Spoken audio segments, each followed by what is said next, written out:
Donc merci. Je vais vous parler donc des spécificités liées à l'âge dans la prise en charge de la fibrillation atriale. C'est un sujet assez large qui pourrait mériter un topo, par exemple, pour les anticoagulants à part.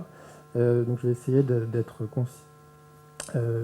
La fibrillation atriale en chiffres, c'est bien sûr, vous le savez, c'est la première cause d'arythmie dans le monde.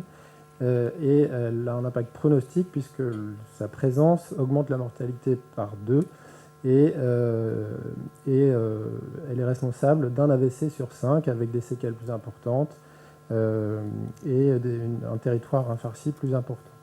Elle se complique dans 10% des cas d'AVC et elle est associée à de l'hypertension artérielle en termes de comorbidité la plus fréquente, à de l'insuffisance cardiaque dans un tiers des cas. Elle complique l'évolution d'une valvulopathie, notamment mitrale, dans 30% des cas. Et elle complique aussi l'évolution d'un diabète, d'une cardiopathie ischémique, mais aussi d'autres causes, notamment les dysthyroïdies, l'obésité, le SAS, et j'en passe. Ces comorbidités sont la cible des thérapies d'amont et qui ont démontré une réduction, non seulement une amélioration pronostique, mais aussi une réduction de la fibrillation atriale dans l'hypertension artérielle, notamment par les bloqueurs du SRA, les IEC ou les ARA2, par les statines dans la cardiopathie ischémique, mais également dans l'insuffisance cardiaque avec les IEC, les ARA2 et aussi les règles hygiéniques diététiques, l'amaigrissement, la ventilation non invasive pour les patients ayant un syndrome d'apnée du sommeil. Les enjeux à long terme de la prise en charge de l'AFA sont notamment chez la personne âgée, le risque de déclin cognitif, puisque la fibrillation atriale est associée à la démence, non seulement vasculaire, mais aussi à une prévalence plus importante de maladies d'Alzheimer, sans que les mécanismes soient bien connus. Les hypothèses pour le déclin cognitif sont l'avènement d'AVC qui peut entraîner des anomalies cognitives, des infarctus cérébraux détectés par imagerie silencieux, des micro-hémorragies liées au traitement anticoagulant, par exemple une angiopathie amyloïde, et l'hypoperfusion cérébrale induite par la fibrillation atriale. Par ailleurs, la démence ou le déclin cognitif aggrave le risque d'inobservance ou de mauvaise observance et donc d'AVC ischémique ou de saignement par surdosage d'anticoagulants. Alors, une question fréquente, c'est à quel moment on va anticoaguler un patient chez qui on aurait diagnostiqué une fibrillation atriale et au bout de combien de temps on peut former un caillot dans une oreillette.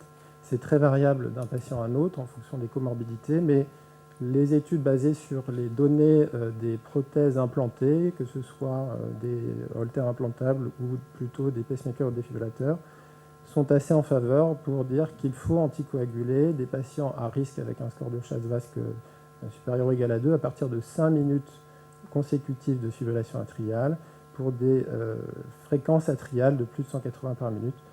C'est éventuellement programmable sur ces appareils pour détecter ces événements. Et en fonction de ce diagnostic, bien sûr, il faut vérifier les électrogrammes endocavitaires pour s'assurer que c'est bien un vrai diagnostic et pas des bruits parasites. Et bien, on pourra décider ou pas, en fonction des recommandations, d'instaurer un traitement anticoagulant selon le score de Chasse-Vasque. Et ceci indépendamment du caractère paroxystique ou persistant de la fibrillation atriale, puisque le risque est le même en termes d'AVC. Alors, quelles sont les particularités du sujet âgé dans la prise en charge de la fibrillation atriale? D'abord, le patient est effectivement fragile. La plupart des études randomisées n'ont pas étudié les patients très âgés, notamment dans les études sur l'ablation de la FA, qui, la plupart du temps, sont dirigées sont destinées à des patients plus jeunes ayant un cœur sain.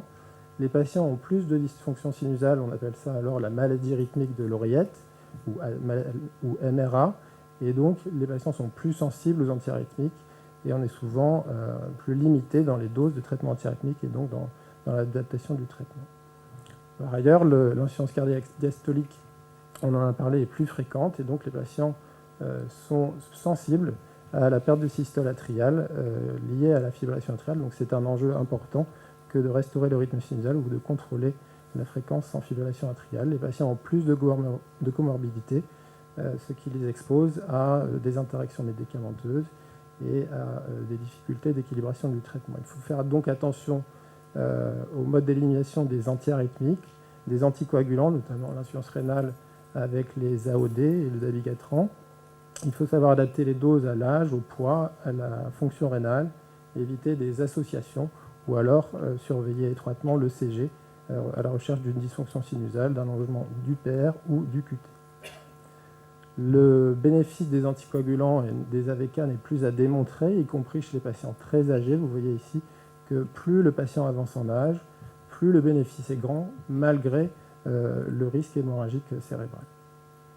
Mais les AVK sont la première cause de iatrogénie chez le sujet âgé, dans le monde et en France, et ça fait l'intérêt des AOD qui réduisent dans cette méta-analyse de Ruff les AVC de 19%, les hémorragies cérébrales de 52%, les décès de moins 10% au prix de plus de saignements digestifs qui sont considérés comme moins graves. Et les résultats sont identiques qu'on ait moins de 75 ans ou plus de 75 ans. Il y avait quand même 30 000 patients dans cette méta-analyse de plus de 75 ans pour 71 000 participants, ce qui quand même rassure chez les patients âgés. D'ailleurs, les AOD ont été intégrés dans la mise à jour des recommandations de l'ESC sur la prise en charge de l'AFA en 2012 et dans les recommandations qui datent du mois d'août de cette année, où il figure en première intention en cas de non-contre-indication, donc non-contre-indication, c'est-à-dire une clairance de la créatinine de plus de 30 ml par minute. L'alternative, bien sûr, notamment pour les fibrillations atriales valvulaires, c'est-à-dire il y a une valve mécanique ou il y a une valve mitrale sténosée, c'est les antivitamines K.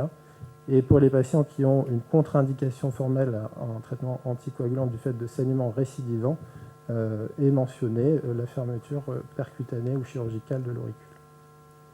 Alors les chutes ne sont pas une contre-indication aux anticoagulants, il faut savoir rechercher une cause, une hypotension orthostatique, on l'a mentionné, la prise de médicaments, de psychotropes, d'antihypertenseurs, la déshydratation ou des pathologies neurologiques. Il faut faire attention, en vue d'une prescription d'anticoagulants, si les patients chutent fréquemment, plus de 3 fois par an, sans cause modifiable, et avec un score de Hasbled supérieur ou égal à 3. Le mode d'élimination des médicaments et des antiarythmiques va être primordial pour le choix de l'antiarythmique dans la fibrillation atriale. L'amiodarone a une sécurité assez élevée chez la personne âgée, à des doses adaptées, puisqu'elle est éliminée par le foie et un peu par les intestins. La flécaïne est plus difficile à manipuler chez les gens âgés ou très âgés, puisqu'elle est éliminée essentiellement par le rein. La propafénone est éliminée par le foie. Le bisoprolol est également éliminé par le rein et par le foie, la ténol par le rein, le sotalol par le rein, les inhibiteurs calciques par le foie, la dronédarone le foie, les digoxines le rein, si bien que les antiarythmiques préférés dans la population âgée sont l'amiodarone, le bisoprolol et la digoxine à des doses bien sûr ajustées, pas plus qu'un hémigoxine, chez les patients âgés pour le contrôle de fréquence de l'AF. Alors justement, faut-il privilégier le contrôle du rythme ou le contrôle de la fréquence? Il n'y a pas de supériorité démontrée entre contrôle de rythme ou de contrôle de fréquence sur de nombreuses études randomisées, mais en intention de traiter, il semble que les patients qui soient en rythme sinusal en fin d'études, notamment dans Infirme, aient un meilleur pronostic. Il n'existe pas d'antiarythmique idéal. Il y a des effets pro-arythmiques potentiels. Les traitements antiarythmiques, le choix du traitement dépend des symptômes ou de la présence d'une cardiomyopathie, en particulier s'il existe une cardiomyopathie rythmique. Et on n'a pas de grande nouveauté en termes de traitement antiarythmique, le Multac ayant été déremboursé après sa première année de commercialisation. L'amiodarone reste donc la référence dans le traitement de l'arythmie, dans l'insuffisance cardiaque en particulier, et chez les gens âgés. Voilà. Alors les objectifs de contrôle de fréquence sont assez lâches si le patient est asymptomatique ou paucisymptomatique. Fréquence cardiaque de repos, moins de 110, donc c'est facile à retenir. Si le patient est symptomatique, a fortiori s'il a de l'insuffisance cardiaque, il faut qu'il ait une fréquence cardiaque au repos de moins de 80 par minute et à l'effort modéré sur un diagnostic sur un Holter ECG, à la marche par exemple, moins de 110 par minute. Pour réduire une fibrillation atriale, il faut bien sûr que le patient soit anticoagulé. au préalable, fibrillation atriale récente, anticoagulation, cardioversion si on le souhaite. Et si on a une fibrillation atriale d'une date indéterminée, soit on fait un protocole rapide, ETO, anticoagulant et choc, soit 3 semaines d'anticoagulation et cardioversion. Dans les recommandations récentes, voilà, on reprend un arbre sur la conduite à tenir. Bien sûr, en cas d'instabilité hémodynamique, la cardioversion électrique est à réaliser.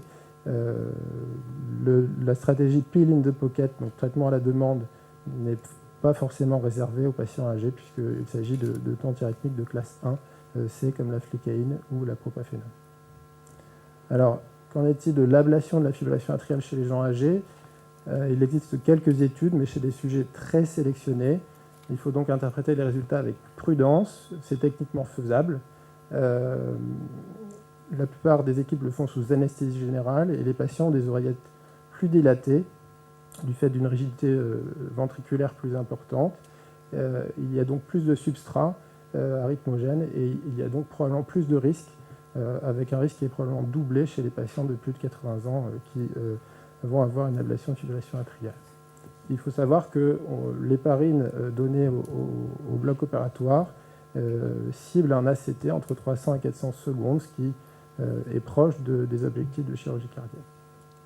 Alors bien sûr, quand on regarde les résultats de l'Euroheart Survey, d'une sous-étude, on a l'impression que les résultats de l'ablation sont excellents, avec une réduction du risque d'AVC qui devient similaire à celui de la population générale, mais ce n'est probablement pas les mêmes patients qui vont avoir une ablation de fibrillation atriale par rapport à ceux qui vont avoir un traitement médical.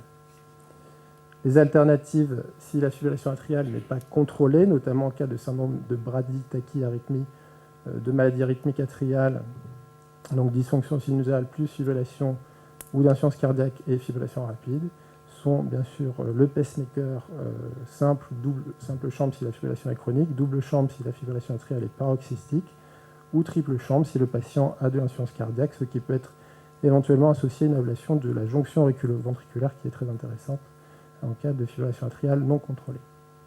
Alors juste un mot de l'exclusion de l'auricule percutanée.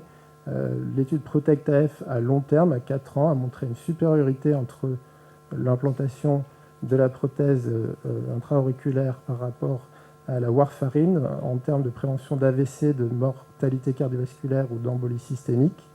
Et puis, après une courbe d'apprentissage initial, il semble que la safety soit équivalente avec finalement des saignements majeurs, des épanchements péricardiques qui sont finalement similaires à 4 ans.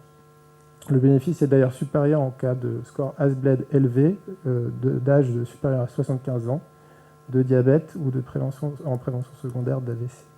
Alors un petit quiz avant le buffet.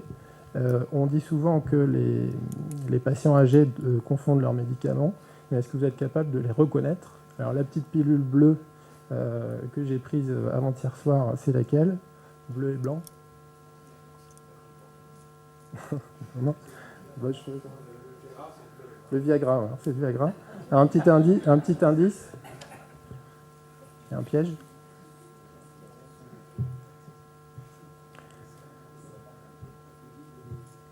Il y a un petit symbole.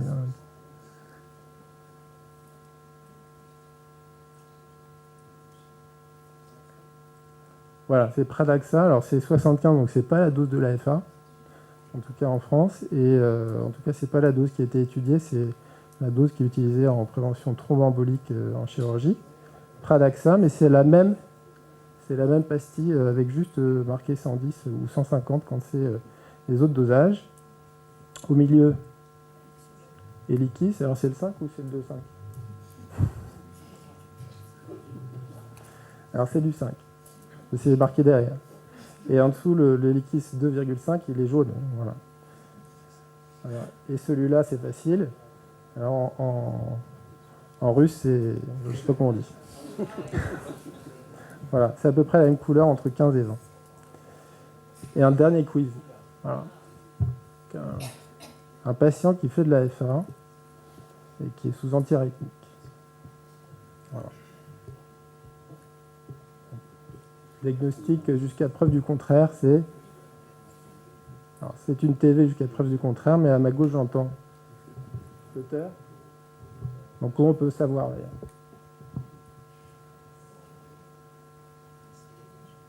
Striadine, ouais, striadine. Ouais, striadine. Et on fait la striadine, on démasque un flotteur commun. Voilà. Donc, il faut toujours associer à la flécaïne un bêta-bloquant, un freinateur du nœud. Voilà. Merci de votre attention.